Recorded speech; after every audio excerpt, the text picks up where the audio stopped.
Hey guys, welcome back to another video. Today I'm going to be doing a prediction breakdown of Arnold Allen versus Dan Hooker taking place this weekend in the co-main event of UFC Fight Night London, Volkov versus Aspinall.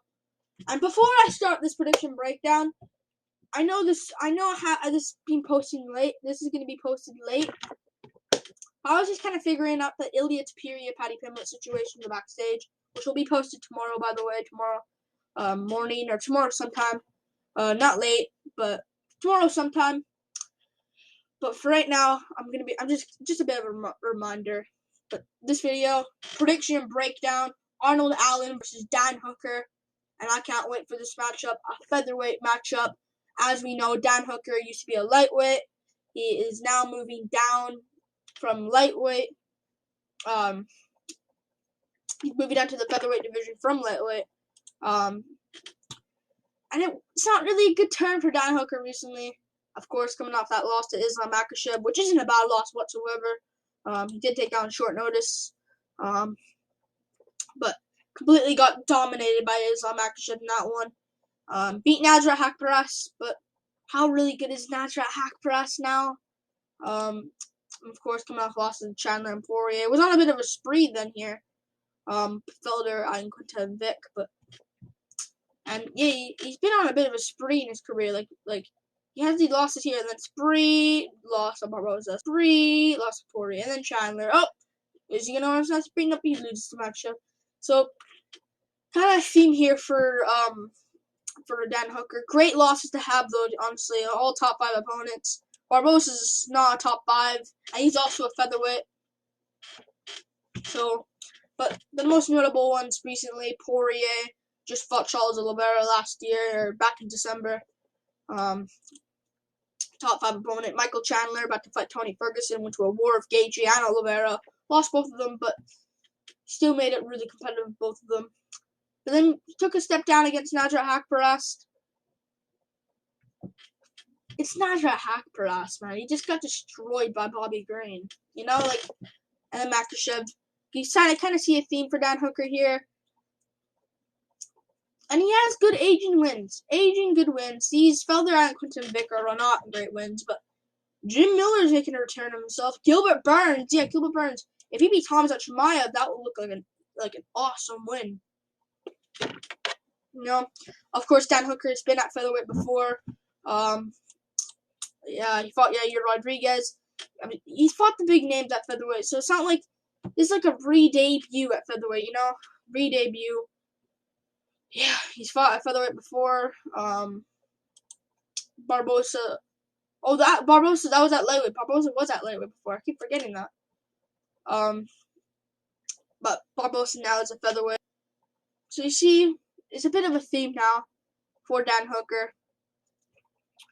But yeah, Dan Hooker kind of sliding off at this point. Arnold Allen's get to him though. Almighty Arnold Allen, 28 years old. Also Dan Hooker. How old is he? I think he's 32. Yeah, 32. Let's go. Got that correct. Thank goodness. But almighty Arnold Allen, 17-1. This guy is super underrated. People don't give him that respect, though. He beat Sadiq Youssef in his last fight. Competitive fight against Youssef. I rewatched that earlier today. It was competitive against Youssef, man. Really competitive against Sadiq Youssef. He won really clearly. If you give that to Youssef, you don't watch the sport, because that was a clear-cut win for Arnold Allen.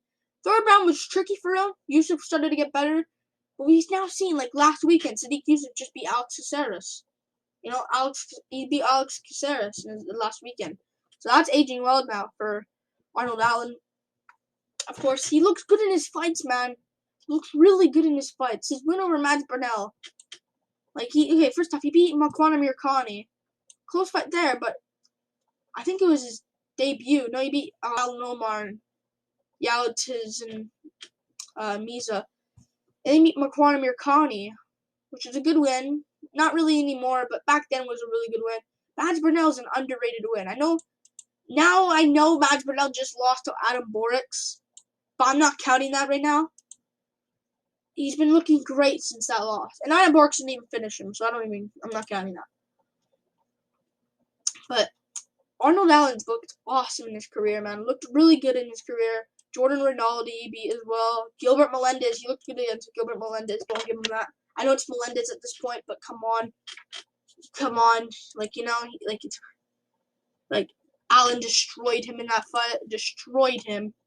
And then he beat Nick Lentz. I know Nick Lentz took it on short notice, but still, it's not Arnold Allen's fault.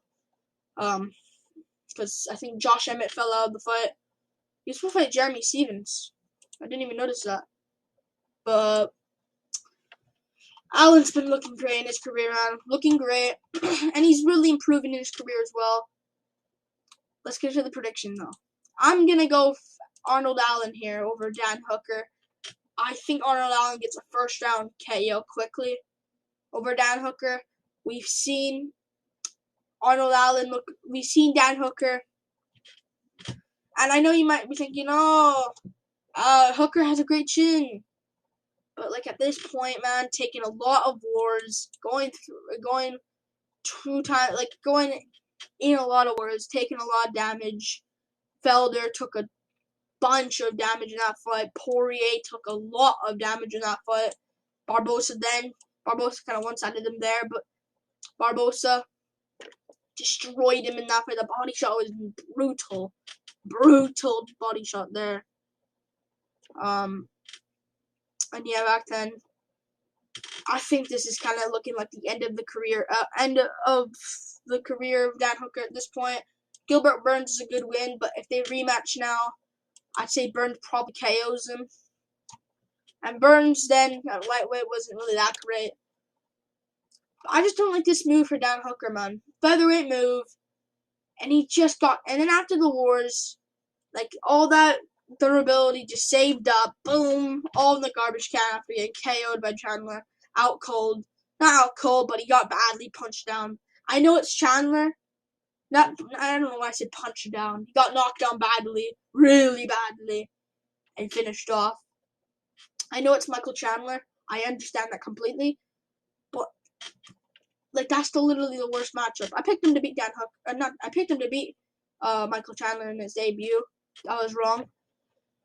But Haqparast, I know Haqparast has power, but it's not the same power, man. And he kind of, like, cruised his way for victory over Nasrat Haqparast with the grappling. Made it a bit boring. It was a decent scrap, but he had some moments on top control.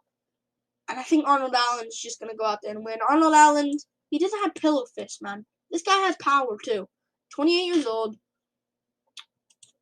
I think him and Dan Hooker will be the same height. No, he'll actually be shorter than Dan Hooker here. By a bit. So I won't be surprised if Hooker just towers him at the weigh-ins, but we've seen, like, I know Hooker has a reach advantage to work on, but Allen's smart, man. He's a fighter. He's a very underrated fighter. I know Hooker has basically a 5-inch, 5-inch and a half reach advantage over Arnold Allen, but Allen, I know Hooker has the kicks they can maybe do, but Allen probably has the better kicks, honestly, because he rounds his kicks, he does it a bit better. Hooker just throws random calf kicks, and he just throws good calf kicks as well, but not as good. And I just don't see this going well for Dan Hooker. I think this is going to be a bad night for him. Dan Hooker hasn't shown the best chin lately, and you say he maybe can have a ground game here. Just got dominated by Islam Makhachev, got Kimura'd.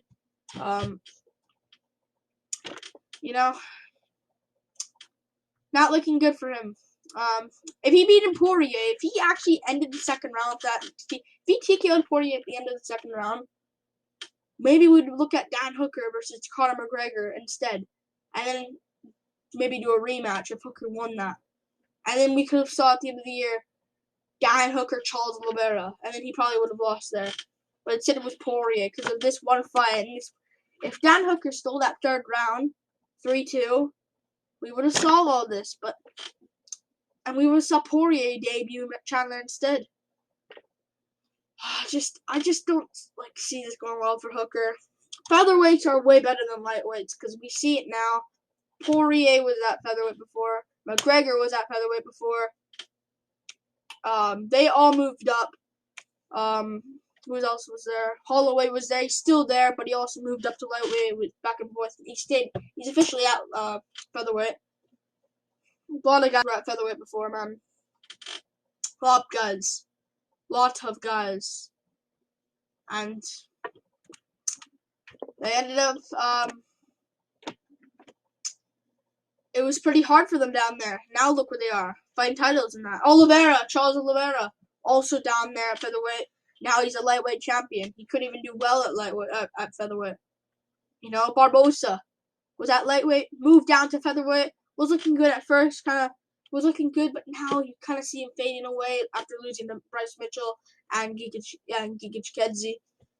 I just don't see this going well for Dan Hooker. I think he's not going to win this fight. I think this is a terrible matchup for him. I think he should have looked for like a grappler, or like a grappler with no stand-up, if you know what I mean. Like, he should have looked for like Sadiq Yusuf, I guess, or something like that. You should have looked at that. Yusuf doesn't have much power. He's probably going to be towered by Dan Hooker. I just slammed my desk by accident. He probably would have be towered by Dan Hooker, and Hooker has a chance of maybe outranging Sadiq Yusuf in that fight. Yusuf doesn't have the craziest power in the world. I didn't have much grappling, so maybe, just maybe, Hooker can win that, but this is just one of the worst matchups for him. And if Allen wins this fight, man, I'm telling you now, give this guy at least a title elimination bout. He's on a 7-fight win streak, I believe. I'm gonna count it right now. He beat Gate. He looked good in Cage Warriors before too. Andy Green, and he's overall fought great competition. Sadiq Yusuf is probably his best win, other than maybe Gilbert Melendez, or Matt Burnell, or Makwan Amirkhani, probably not Matt Burnell. Probably Yusuf currently right now. But he's fought decent opponents. Sadiq Yusuf was a good win then. Nick Lenz probably fell off then. Melendez probably fell off then. Rinaldi probably not the best of wins either. Probably fell off then as well.